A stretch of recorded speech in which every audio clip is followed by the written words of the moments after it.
I shut this off so that it wouldn't distract people, but I think I'm set to go. I do have some smallish handouts.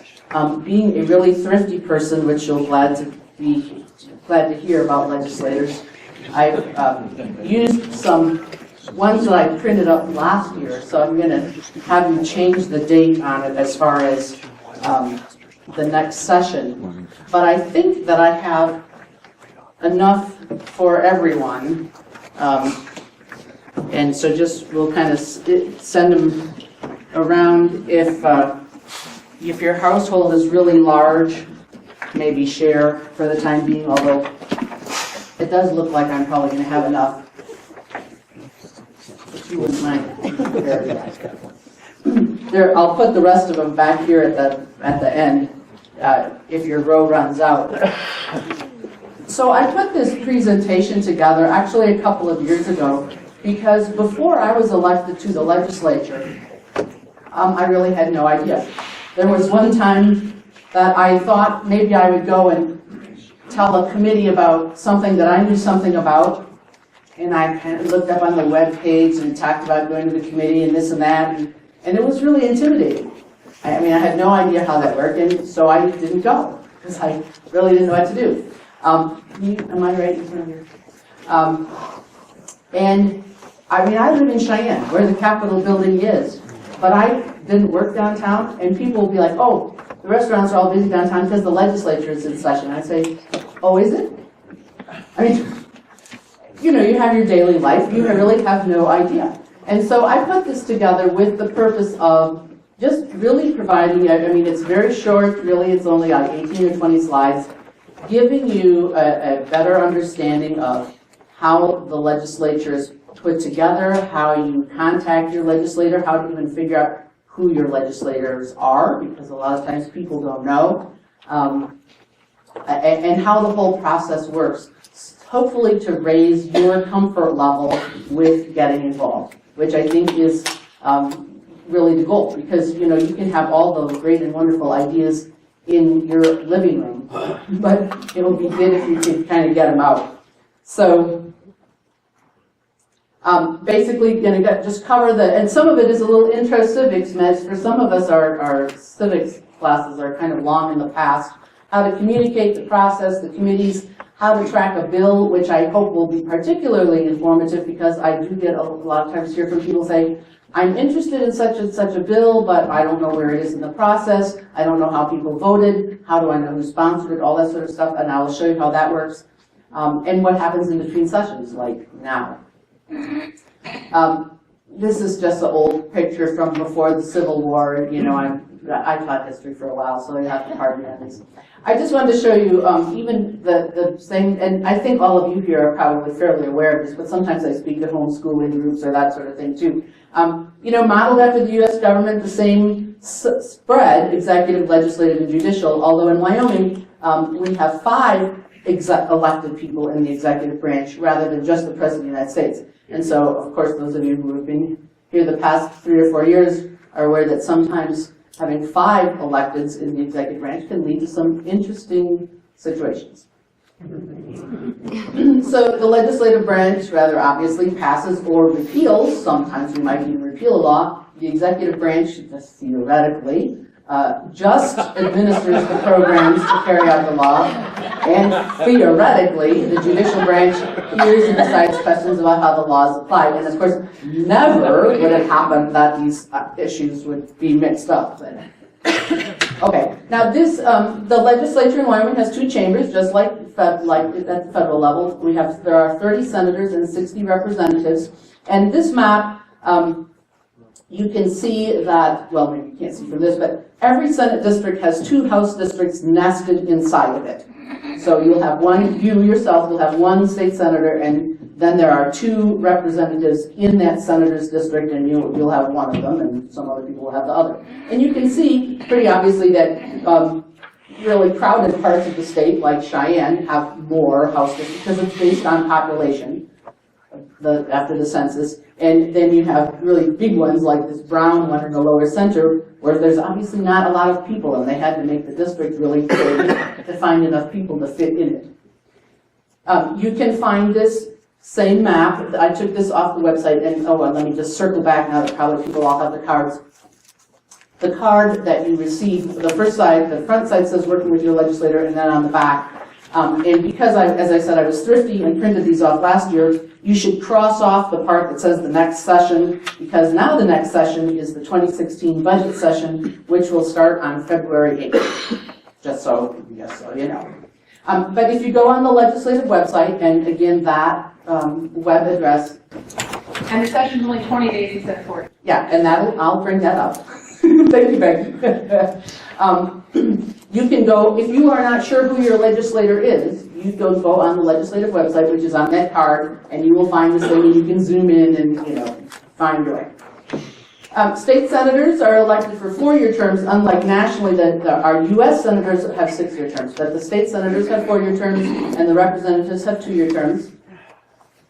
And we are a citizen legislature, which I think probably all of you realize, but in other words, most of us have regular jobs. I mean, some people are retired, although for some people that's a regular job in itself, but and do that when it's not in session. So unlike many other states, we do not have staff.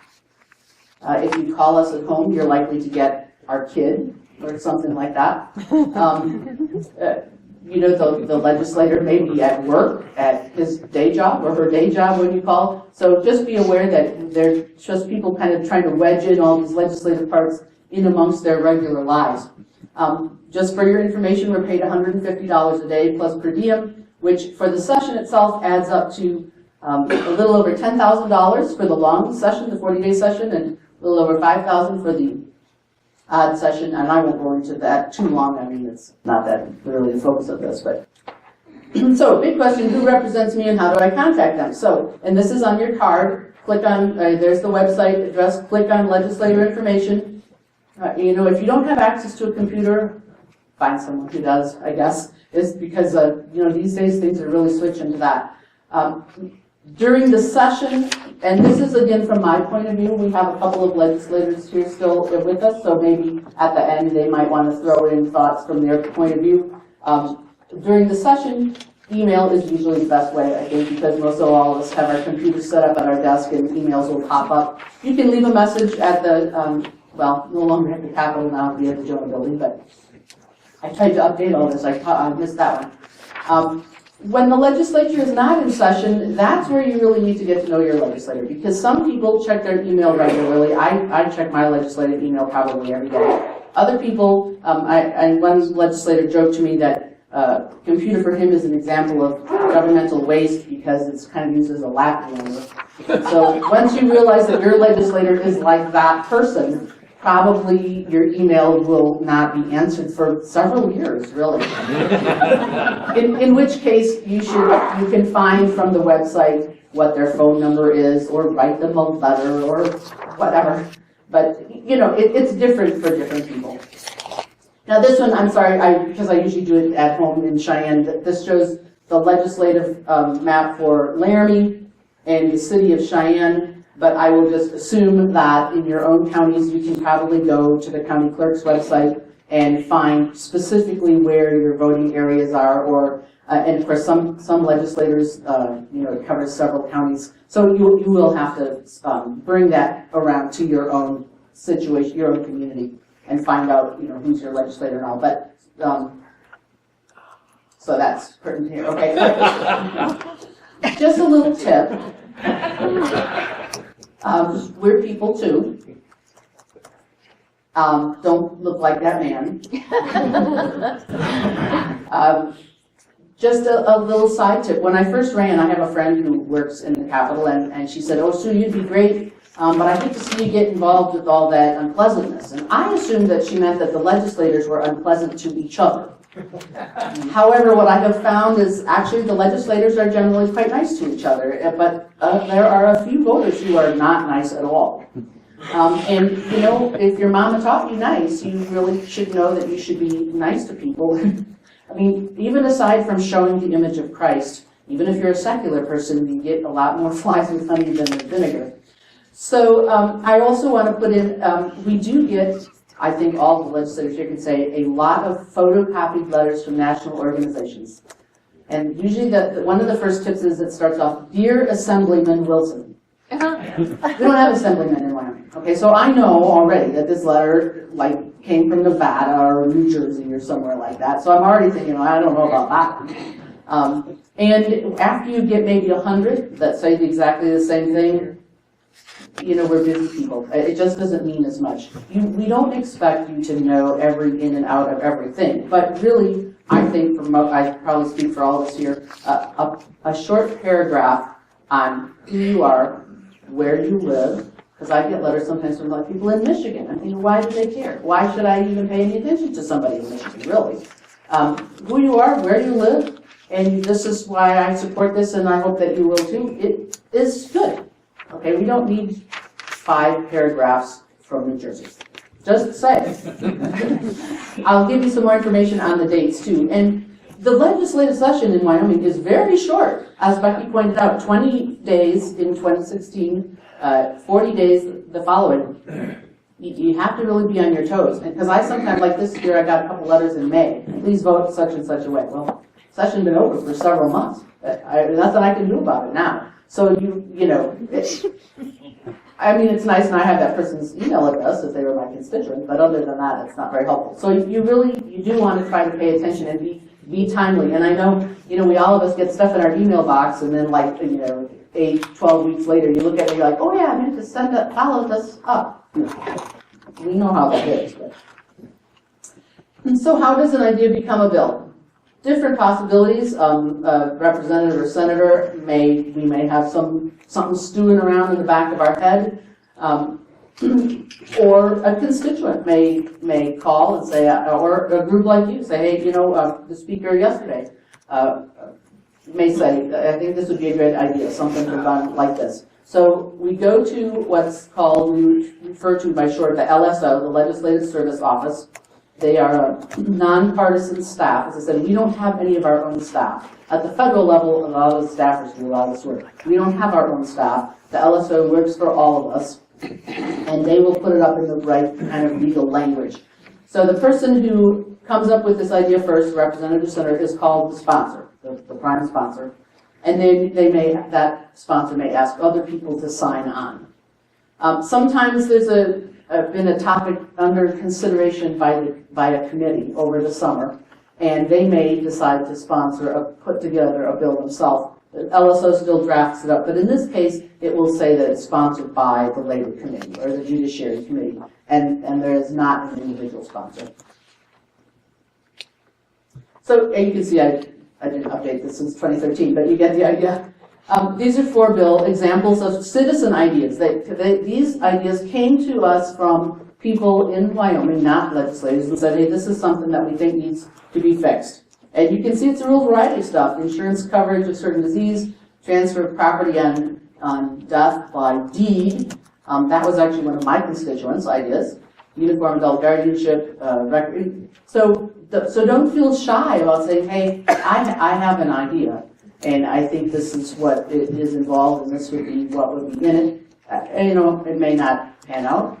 The legislator you talk to may not think it's a good idea, but you can certainly ask. This picture I made up when I was teaching U.S. government. It looks like a big bowl of spaghetti with little clams sprinkled over the top of it. And that's this is the true process, and that's about how it is. It's a bowl of spaghetti with clams in it. I will give you something a little bit more articulate on the next page. And you have this on your little card. So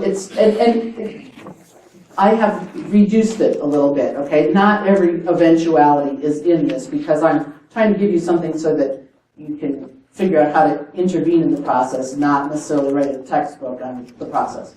So the bill starts off with the sponsor. It is introduced, they call it introduced in the first chamber, and that really, if you're sitting there, we won't have the galleries because we're moving to the Jonah building, but if you're sitting in the back and you expect to see something interesting, this is not the place for interesting. Because the speaker says, House Bill 12, a bill about speed limits, signed to a transportation committee, bang, next one, nothing. I mean, it's not worth watching, really, other than if you're curious to find out what committee it goes to, which you can find out by looking on the computer.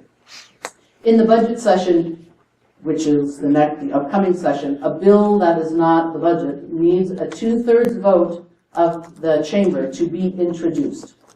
So that's a very high, 2/3 is a lot of votes. And the purpose of that is so that we don't spend our time in a 20-day session talking about, the state cookie, let's say, or not to, the legislators might.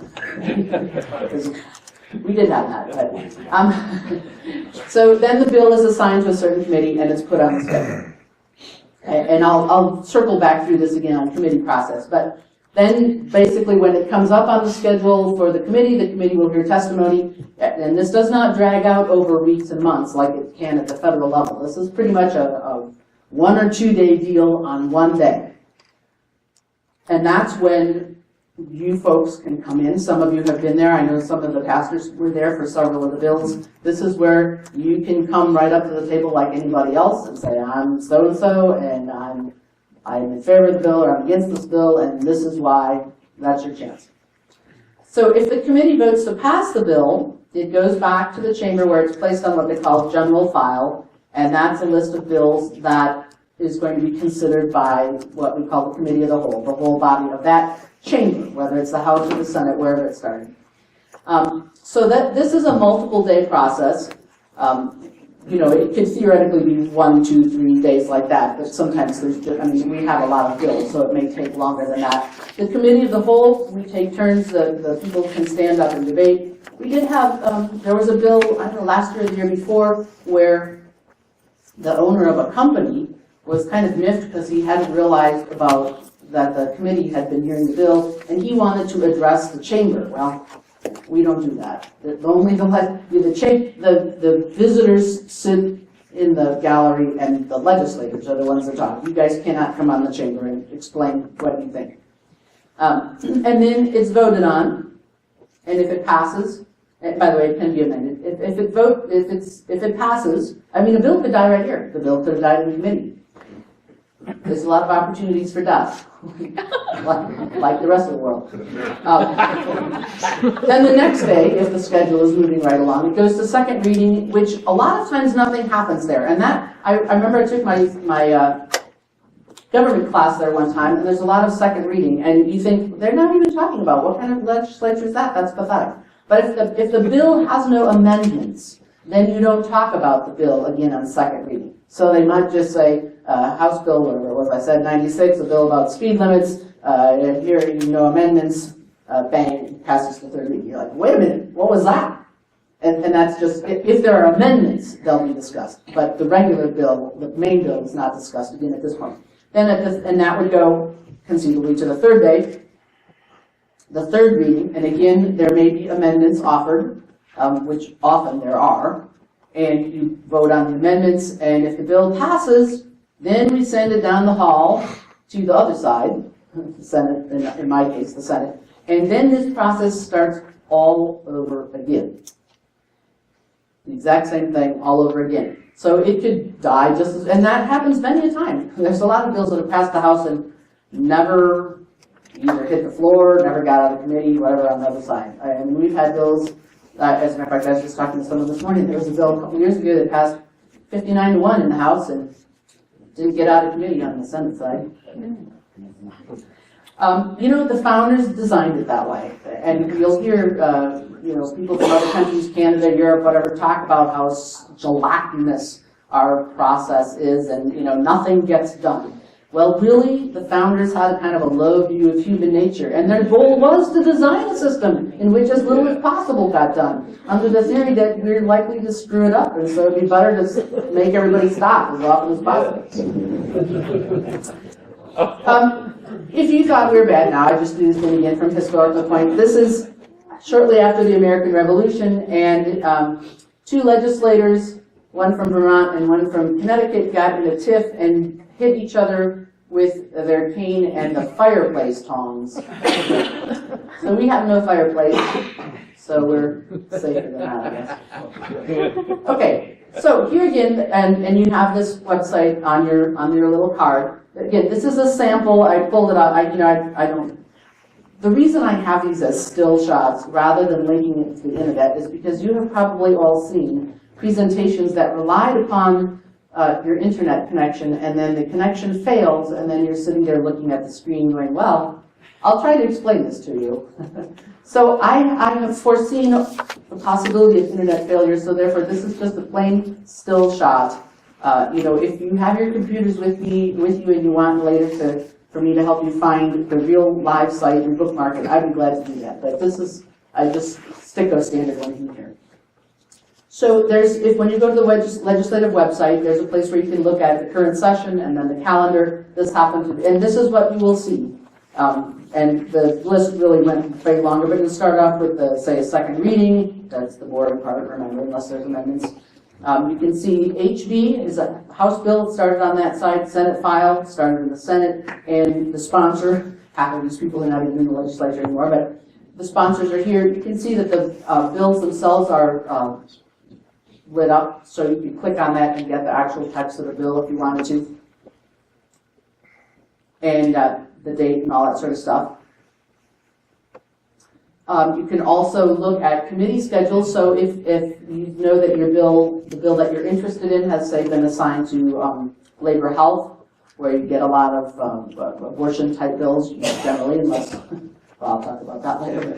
I'll talk about that later. What we have here is the name, and the committees are numbered. And that requires a little fiddling around on the website because you won't know what the number means, but you can find it out from the same website. What time they meet, what bills they're considering, what room they're in, and I did put down here, from this spring for about 3 years we'll be meeting at the Jonah Building. Those of you that don't know Cheyenne, some of you will go to Safe Card Building, I'm not sure what, there's been a lot of old things, but you drive out east on Pershing, really just across from East High School, and it's a big, shiny, kind of blue-green glass building. And so there will be room numbers and all that sort of thing, but obviously it's not going to be Capitol Building for a little while, so make sure to allow yourself a few extra minutes the next time you come, because you might need to find us. So what happens in committee? Now this can be really kind of interesting. Even before the bullets here, the speaker decides what committee to send the bill to. Now, normally the bill will go to a committee that generally covers that kind of bill. So labor health, we generally get things involved with health, with workers' compensation, let's say, social services, that kind of thing. Judiciary typically will get bills having to do with changing the law for this or that kind of specific like crimes, offenses, that kind of thing. Transportation, you get bills with roads or airplanes or whatever. I mean, a couple different reasons could be why it doesn't go there. One, it might just be totally non-malicious. It might just be, I don't even want to use that word. It might be because some years certain topics are hot topics, and that committee could have 40 bills. We can't consider 40 bills. Whereas another committee might only have 5. So the speaker will then take some of the excess and put them on another committee so that the workload is divided up. And I mean, that's perfectly legitimate, and it's a little hard on the other committee. I know in labor health year before last we had a bill on taxidermy. We were kind of joking that usually we dealt with live beings. So, the poor sponsor had to spend a little more time explaining because they're not really up on taxidermy, it takes a little more trouble.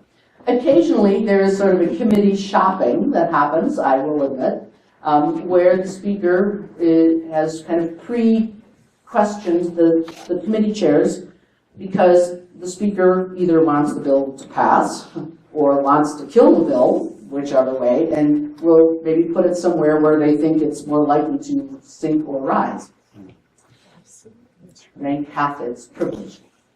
Then the committee will usually consider every bill assigned to it. Again, committee chairmen can arrange their schedule, and if they like the bills, they can put them early. And if they're not so nuts about the bill, they may put it way at the end, and you might run out of time. Politics. It's politics, that's right, that's kind of what this is here.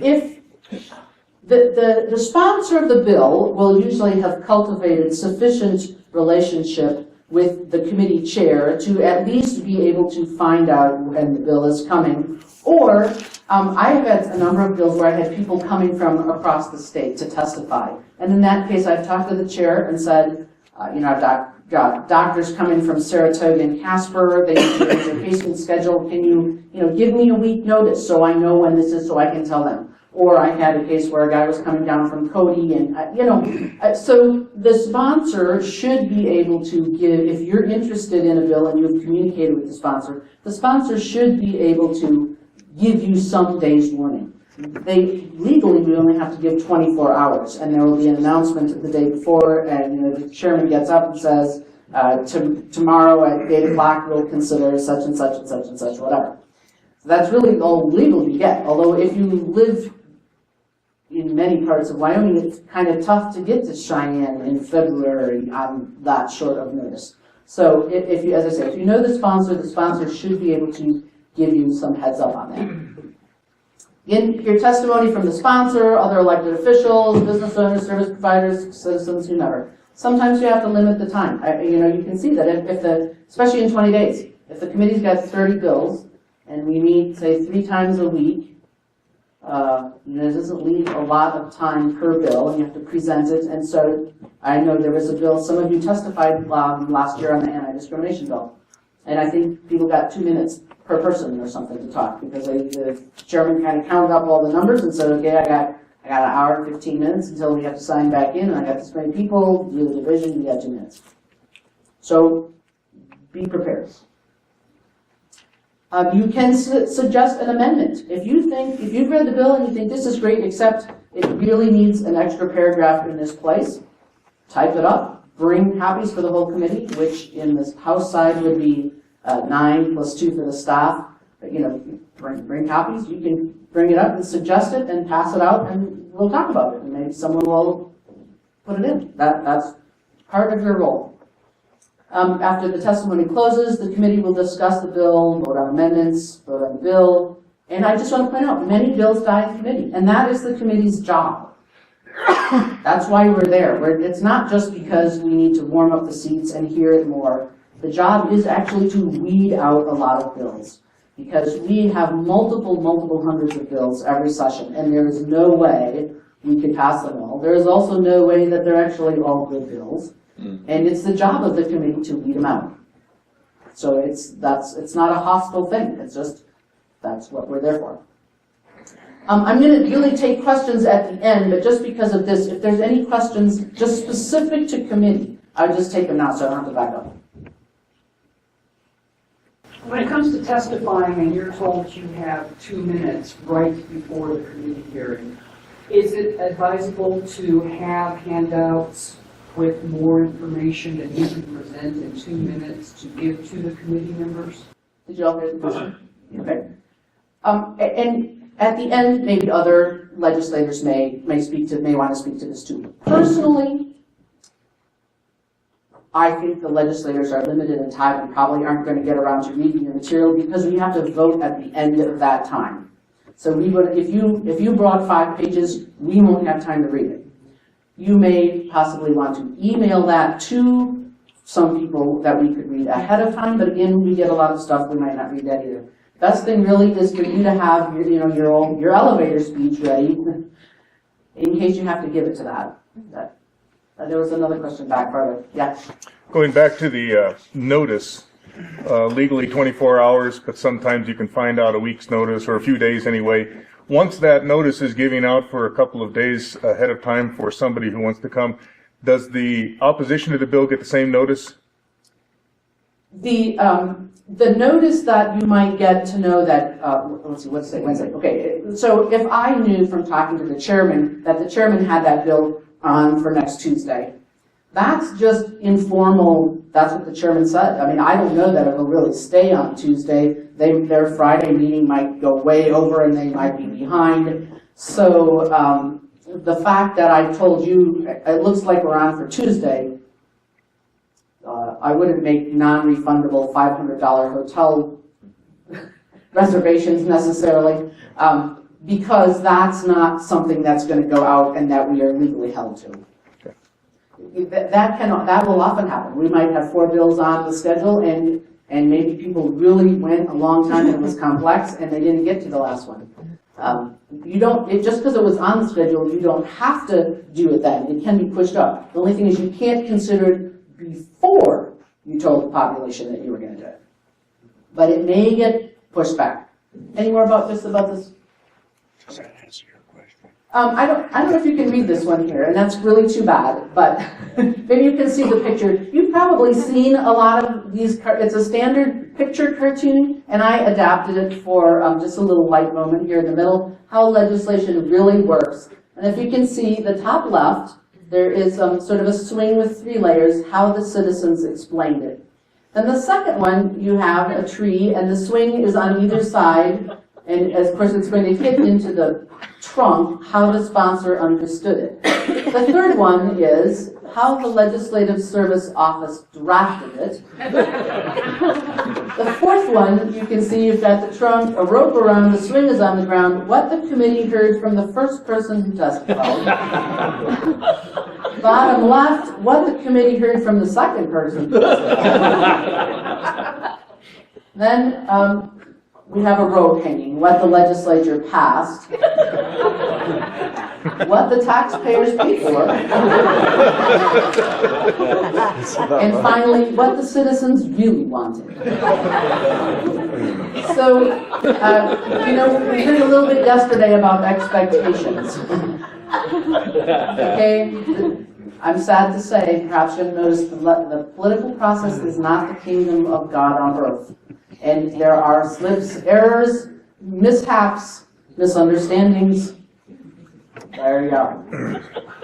Okay, this question, and again, this is not live, so I'm going to have to kind of talk you through it, but you should feel free to ask me if you've got a smartphone and your laptop here. How to follow what's happening with the bill. All right, so you've gone to the legislative website, and you can see it's down here, and I have this, again, I think on your little card.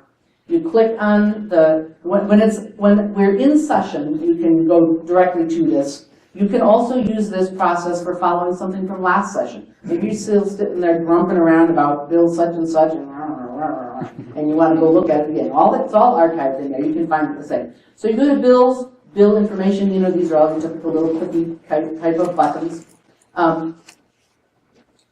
Let's see. I have a pointer. I'm going to see how this works. Okay. So.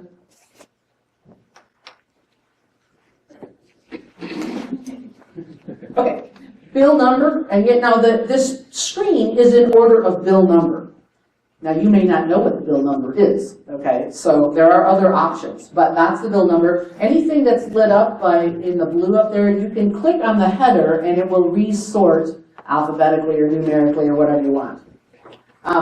Then there's the catch title. I forgot I have to point at the power of this thing now. I'm not sure it's going to work. We'll just, never mind about it. Okay, the second column is the catch title.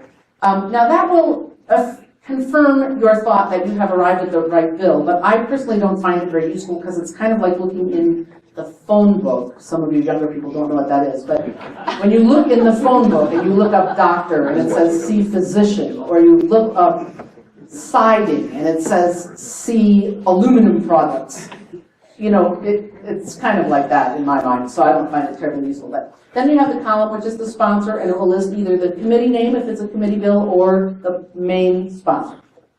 So you might know, it's a bill that Representative Halverson brought. You can click on sponsor, it will sort all, and you can find 4 bills that Representative Halverson has got, and it'll speed up your process.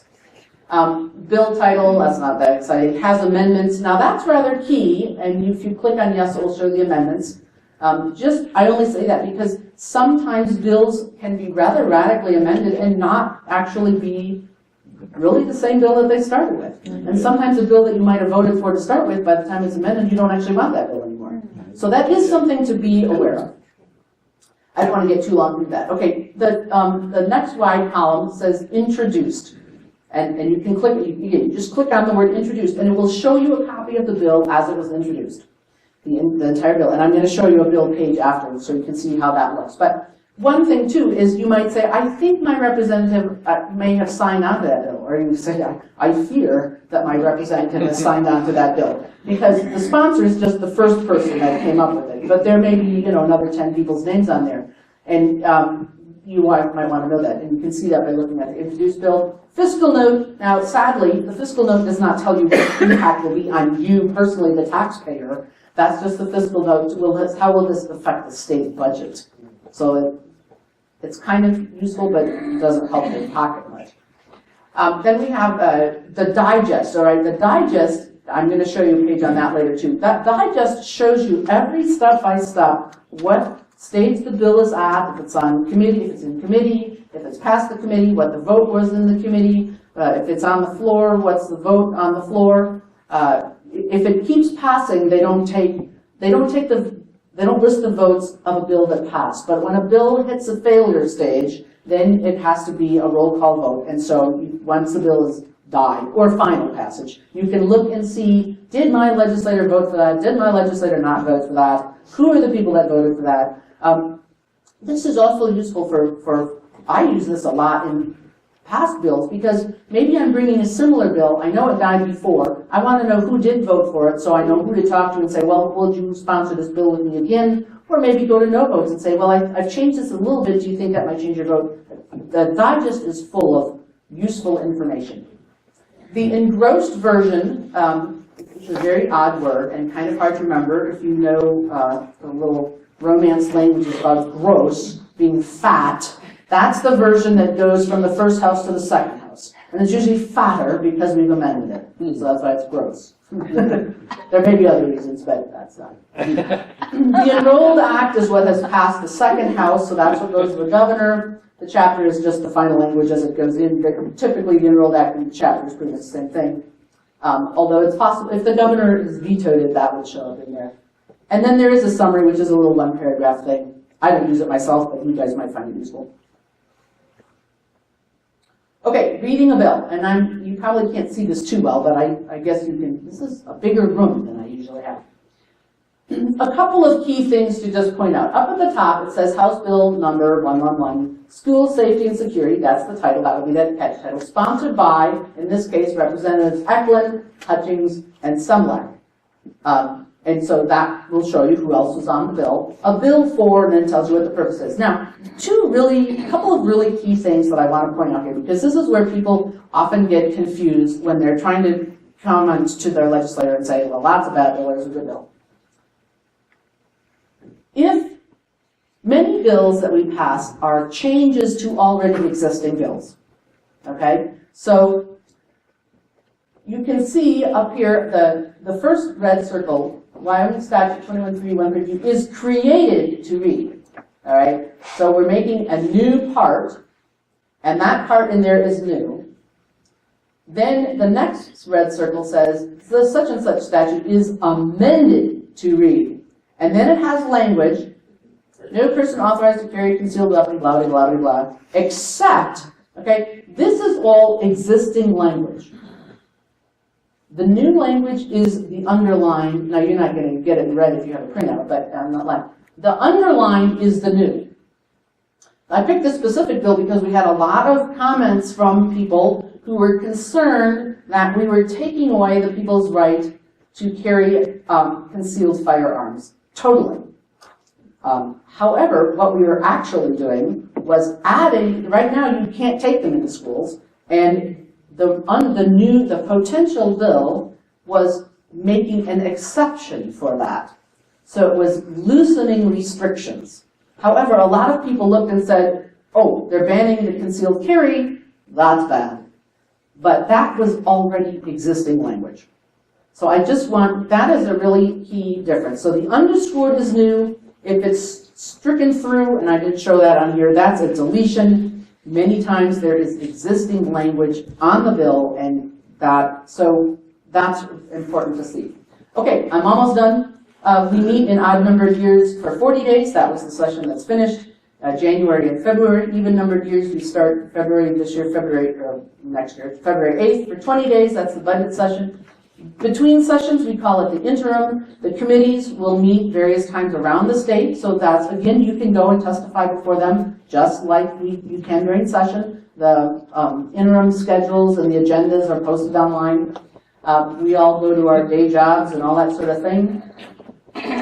And so how long do I have for questions?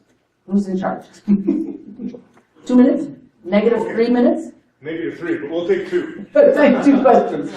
You can't ask a question, you were anyways. I want to add on. Well, let's get the questions first.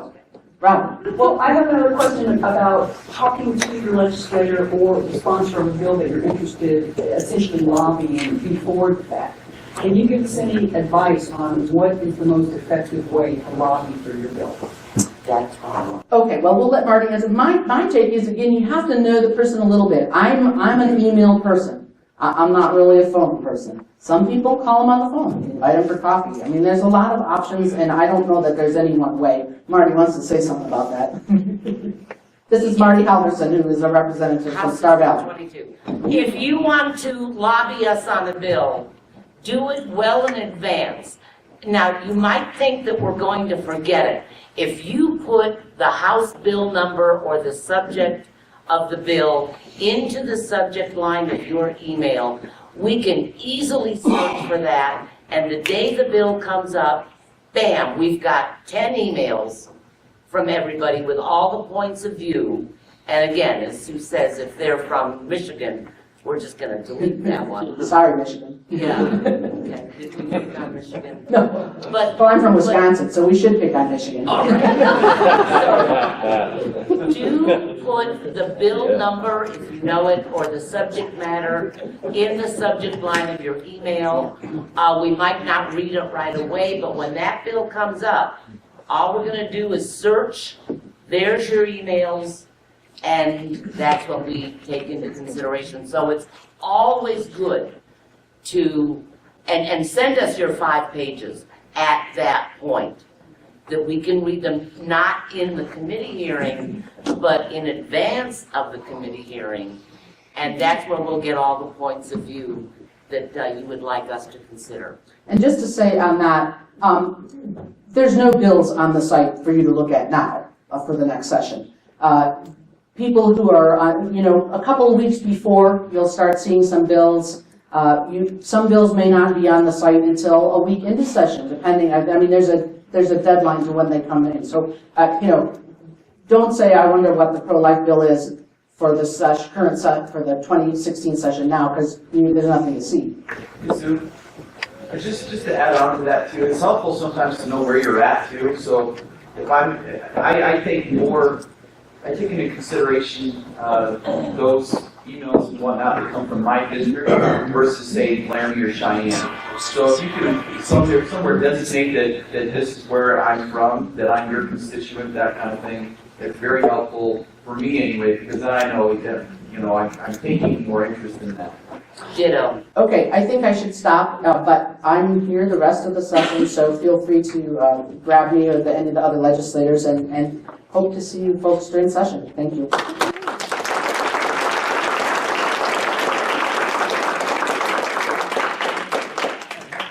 Thank you.